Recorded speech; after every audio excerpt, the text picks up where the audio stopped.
Well, at the end of my 7 days touring round, I ended up at Rinstead Bay for the last 3 days. First 2 days eating my heart out, it was very strong and nobody else turned up. And on the third day, the wind's a bit lighter, a lot of rain the night before. But lots of guys there, really nice guys, they're all very helpful. 11:45, one of the local angler pilots turned up and briefed me. And there I were having my last minute instructions on the ground. There I am getting ready for takeoff. I've done my flight checks. And now my standard procedure, glider in the air, tell me when you've got no wires, release. Well, it was funny now because everybody else took off and they just took off. They didn't climb on takeoff, they just went straight out, turned left and headed for the cliffs. But me and my standard technique is off, run like the clappers, ram the bar out, gain height, then sit around on front of takeoff and go left and right and get some height and then head out. And it was rather unconventional to the guys I'd met from up north who were flying paragliders. To them it seemed like quite unseemly. They'd never seen anything like it. When I landed they said, on my second flight, we're going to see any more of your bobbing. I said, what do you mean? He said, well, you bobbed about on takeoff. He said, it's amazing. Because I gained height as well, like nobody else did. But anyway, this was the first flight. Out to the cliffs. As I going out on the first one, there wasn't a lot of wind. And I'm a bit low, and I was sort of worrying, where does the rotor, how far out front you have to stay. And eventually you head along the cliffs. And no trouble at all. Once you get there, it's just very gentle lift. And then when you get near the top of the lift, it eases off to and then once you're out there, every now and then it's still air, but all of a sudden you'll hear another bleep every now and then to confirm you're not going down, sort of thing. Fantastic sight. That's my southwesterly from now on. I should probably end up joining the club because I think that's the only sight I've got. I enjoy flying on southwest. But on this first flight, it was uneventful. 450 feet. In actual fact, it was 460 I eventually got. But I really forced it. That was the odd little bleep that gives you that. You sat there and you think you've maxed out. Then you'll hear another little bleep, you've just gained 5 foot. But that was the max I got. Most of the time I was flying around about 300. And you fly back down to the other end, away from the tall bit. You can't stay there and hold it. And there is other pilots in the air, believe it or not. My camera's got the perfect knack of not catching anybody else flying with me. It looks like I've always got the sight to myself. I knew I have a lot of times because nobody else won't fly the rubbish I flies. I've actually caught a paraglider. But as I say, the guy said to me for landing, he said you want a minimum of 300 foot above point A, I think it is on the sight guide, before you turn in to land. So I kept going back there and there's no way I was getting back there with 300 foot. So I'm thinking I have to play this by ear and I'll just wait and watch one of the other guys go in and see what sort of height he got. And fair enough, he had about 300 foot. Eventually I worked my way back there and I eventually followed him in. But you just play it by ear, there's nothing else you can do. It's smooth flying.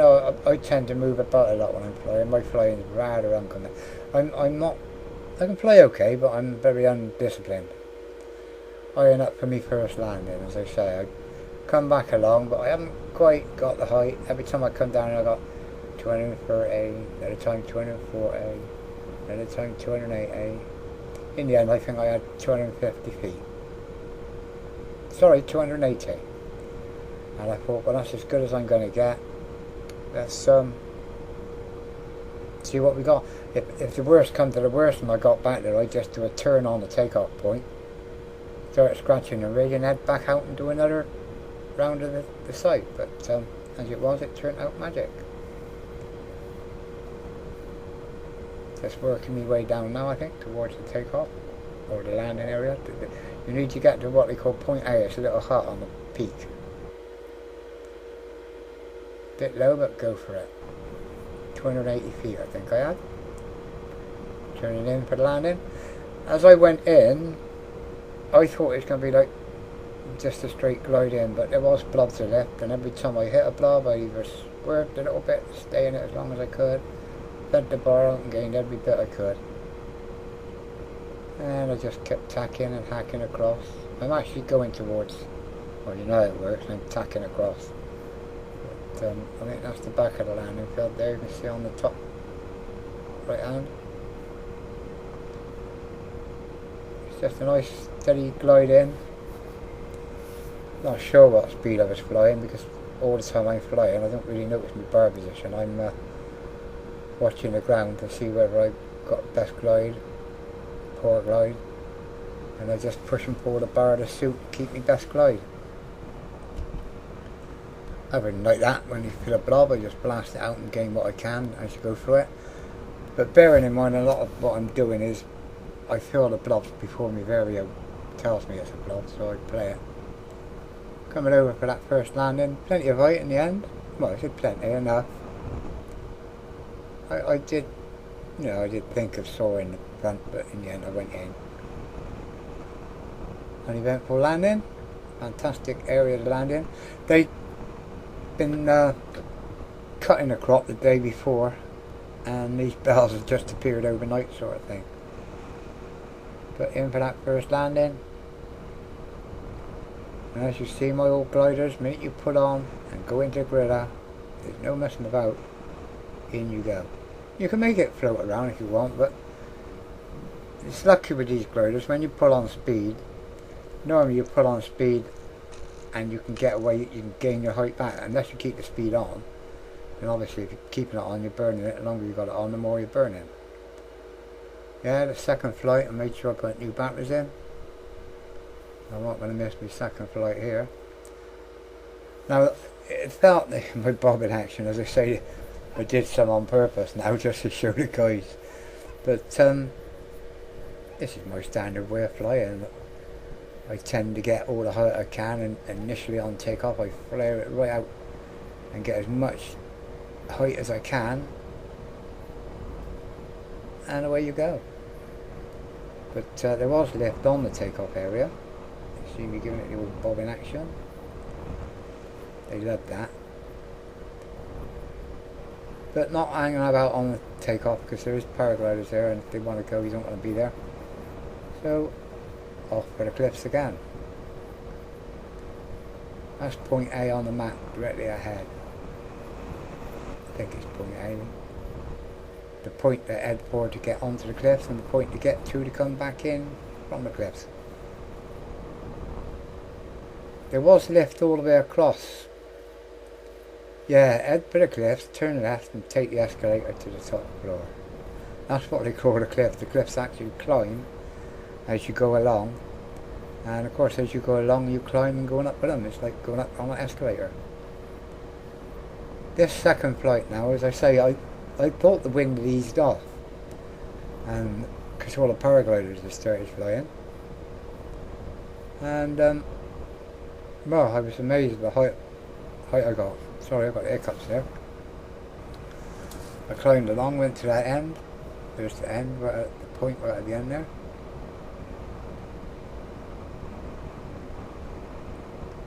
Nice steady climb. I don't really know what the climb rate is as you're going along there. I don't really understand my vario. I look at it, it's just black blobs to me. I'm going up or I'm going down. I ain't worried about what rate I'm going up at. As long as I'm going up, I'm happy. Either that or level. But you get up to that top of the escalator there, and you play about. You move backwards and forwards, obviously. I can't believe I just do not get anyone on my camera. On this flight, mine, I must admit, at this point they are still up there.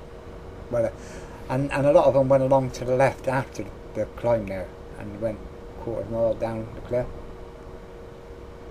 But you get there and you just feed your bar out, I discovered now with this glider why I can't thermal it.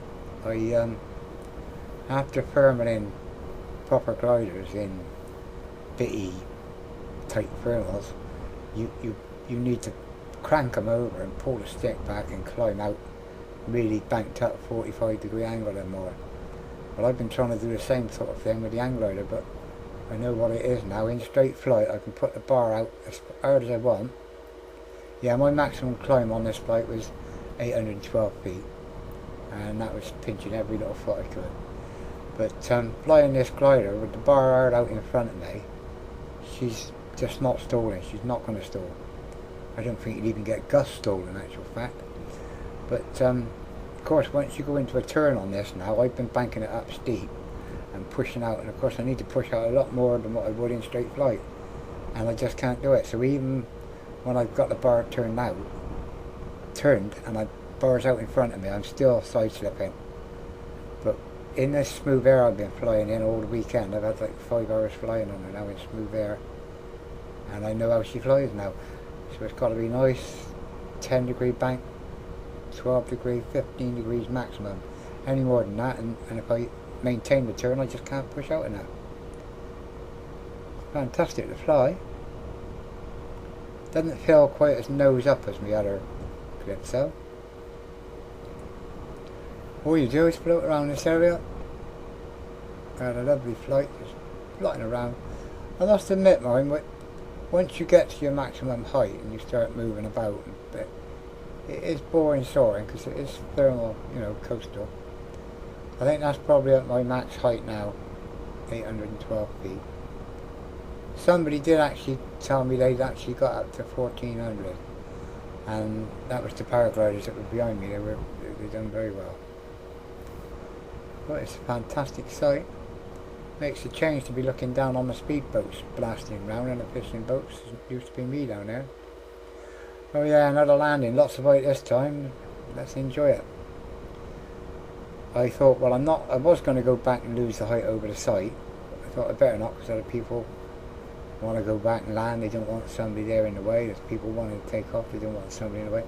So I just headed basically upwind, or the windward side of the site, and losing height.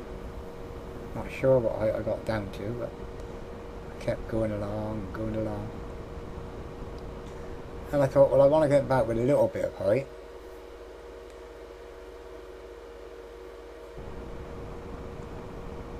So I kept going. Nice stacking into it. It took ages because I'm hardly moving. I just sat there facing the wind for a hell of a time. Just watching the aerial, watching the gliders underneath me. There were gliders above me, but I couldn't watch them, obviously. But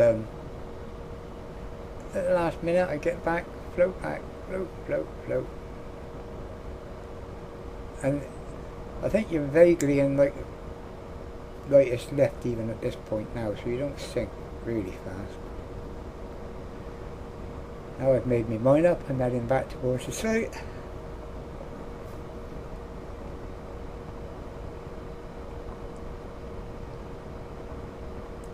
There's the landing site again, the road going across the front, what we all park on. It is a fantastic site. But as the site guy says, if you go there, get a good site briefing. It does basically say it all on the site guide, but have a briefing and talk to somebody. It just gives you that edge of confidence. It's, you know, no doubt in your mind when you go. My legs were, you know, I need to check them now because they tend to seize when you're in the air too long. Landing gear down, checking it, all okay.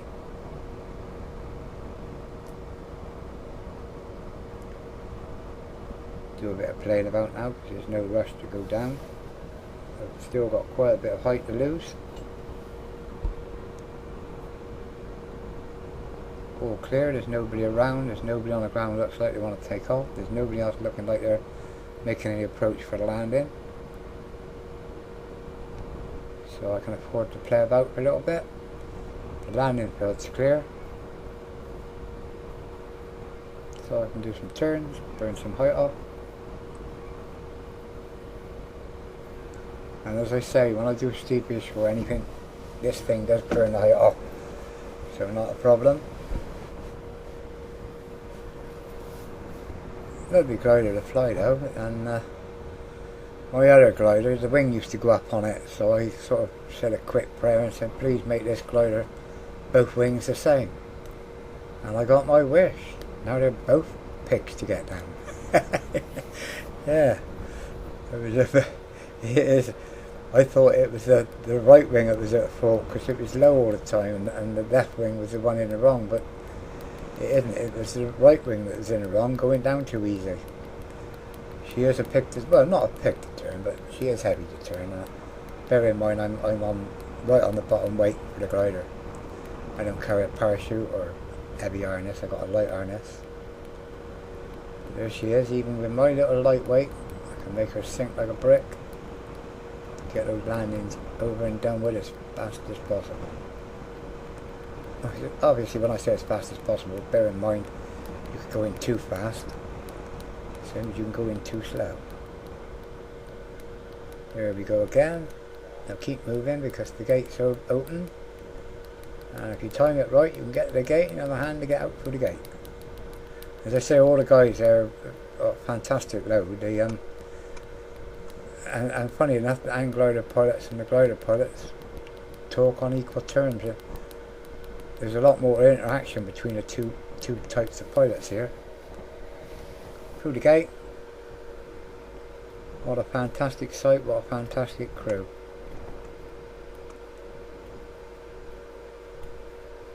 Back now, pack my glider away and treasure it. Yeah, thanks a lot all you guys for all your help and guidance.